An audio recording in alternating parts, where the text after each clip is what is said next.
Bokoto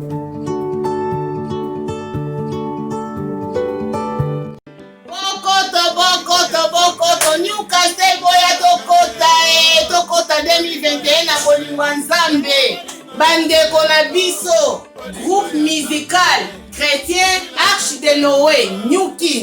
Newcastle Kinshasa bazokotisa biso 2021 na nzembo kitoko bolingwa nzambe tokota botala kaka place towuti na ndenge tozosukisela mbulo tokota na bolingwa nzambe ya shariaka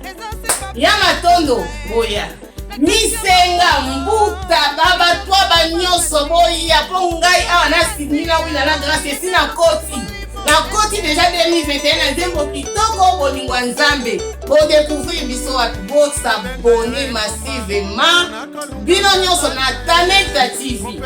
kuna nde place bokodécouvrir nzembo kitoko ya bolingwa nzambe mpe toza lisusu na banzembo ebele ya kitoko oyo ekoedifie vie chrétienne na biso napesi bino mbote boya bokoto na Taneta TV napesi bino mbote na kombo ya Yesu Kristo 2020 à 20h na Taneta TV na bino eza sorti ya album munene pe nzembo munene titre nango eza bolingo na nzambe esilaka te bolingo ya seko bolingo moko esilaka te ya mwasi na mobali ekokabwana ya patron na mosele ekokabwana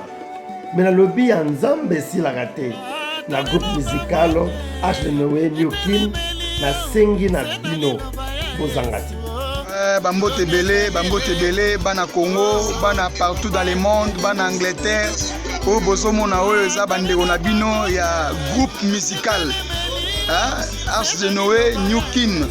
donc tout ça on a pour présenter notre album déjà eza fin prêt c'est-à-dire tout ça déjà single moko to so boaka wapo album eza na 10 titres alors tout ça déjà bolingo nzambe eleki et belé bolingo nzambe silaka te eza déjà pour s'abonner massivement na Taneta TV bokozwa biloko nyonso donc kitoko donc nzembo wana ya bolingo nzambe esilaka te eza chanson moko prophétique donc ba problème ba maladie bo s'abonner boko sepela nzamba ko kangola batu na banzembo wana donc toujours za pour la bino bana nzambo bo sepela bo se retrouver na ba nawali wana ba bonno oyo bo s'abonner massivement na chaîne na bino donc to planter déjà bilo ki na kati na bilo ka banzembo lokola bolingo na nzambe esilaka te eza na kati tone ya banzembo moko boyo zo pesa sengo zo pesa kimia ezo sepela bana nzambe donc bo s'abonner bana massivement le boyoka bo fongola bana matoi boyoka boko se retrouver bana nzambe plutôt bo sani to la générique to beti ana sasa avec orchestre oyo Arche de Noé Newkin donc toujours travaille toujours en collaboration na Arche kiti ya bokonzi nzambe wana bokobina na ndenge osakana te boya na moto bana nzambe bokobina bokozala desite alors vraiment to pesi pena bino offre oyo boyoka pena bofongola matoi boyoka bosabone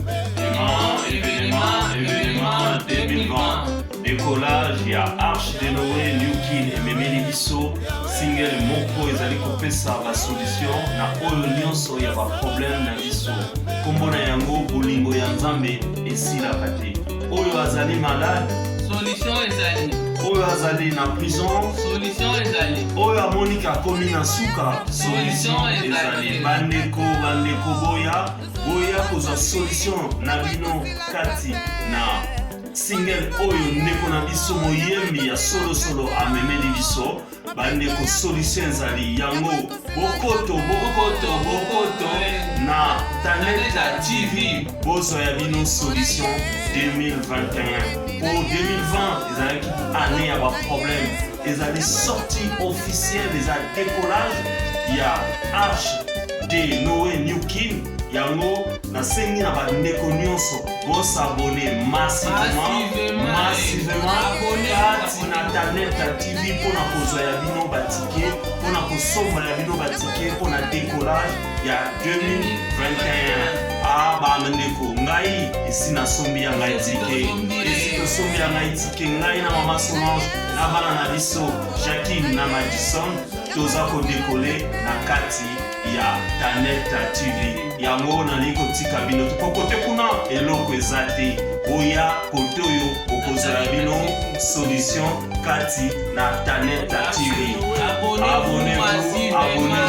massivement. Que Dieu vous bénisse. Amen.